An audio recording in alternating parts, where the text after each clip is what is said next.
Banyak cara yang dilakukan untuk menghindari pemborosan. Salah satunya adalah dengan menerapkan konsep frugal living atau gaya hidup frugal. Berasal dari bahasa Inggris, frugal artinya berhemat atau menghindari pemborosan. Tidak jauh berbeda dengan gaya hidup minimalis yang mengurangi barang-barang yang dianggap tidak perlu. Frugal living menerapkan gaya hidup hemat dan bijak dalam mengelola finansial. Gaya hidup ini bisa dilakukan oleh siapa saja, asal pelakunya betul-betul cermat dalam mengelola keuangan dan memiliki komitmen untuk berhemat. Biasanya masyarakat menerapkan gaya hidup ini karena ingin meraih financial freedom atau kebebasan keuangan di masa yang akan datang. Data dari globalbankingrates.com pada tahun 2019, di Amerika Serikat baru sekitar 54% milenial yang mampu mengelola keuangan dengan baik. Lalu di Indonesia, menurut data Otoritas Jasa Keuangan di tahun 2019, baru sekitar 38% warga Indonesia yang melek dalam perencanaan keuangan. Salah satu pelaku frugal living di Indonesia adalah Samuel dan sang istri Claudia.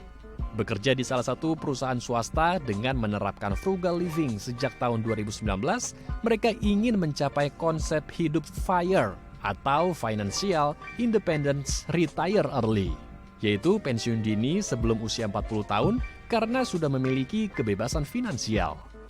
Untuk itu, pasangan ini selalu mencatat dan mengelola setiap pengeluaran dengan bijak untuk mengurangi pembelian barang yang tidak diperlukan dan membuat anggaran selama 1 bulan dan 1 tahun pada pos keuangan dalam rumah tangga mereka. Selain itu, menabung dalam jangka pendek hingga jangka panjang dilakukannya dalam berbagai instrumen, mulai dari deposito, reksadana, hingga saham. Untuk aku sendiri dan istri punya rencana untuk pensiun di usia 35. Tapi ini jangan jadikan patokan ya, karena tiap orang pasti punya kemampuan pensiun dan juga keinginan untuk menabung yang berbeda-beda gitu. Nah, kenapa kami ambil angka 35? Kami sudah mulai menabung sebenarnya dari awal karir gitu. Kami sudah melek finansial, sudah menabung di reksadana, sudah menabung di deposito, investasi dan lain-lain. Nah, baru 2019 itu kami ketemu satu video di YouTube itu, videonya Pak Dodi bicara investasi kalau sebut nama channelnya. Di video ini dia katakan kalau kita tahu cara menghitungnya, kita bisa menghitung berapa sih uang yang kita perlukan untuk pensiun gitu. Untuk mencapai atau meraih dana pensiun, Samuel menabung dengan menerapkan rumus The 4% Rule dari Trinity University di Amerika Serikat, yaitu menghitung jumlah biaya pengeluaran setiap bulan, lalu dikali 12 bulan, dan dikali 25. Dari hasil total tersebut, ditambah bunga dari instrumen investasi, maka Samuel dan sang istri dapat hidup mandiri tanpa bekerja hingga 30 tahun ke depan.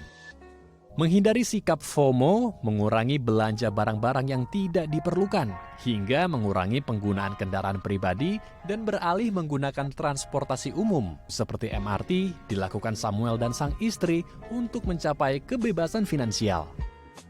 Selain itu, mengolah makanan sendiri dari rumah dan mengonsumsi makanan sehat juga menjadi salah satu konsep hidup frugal.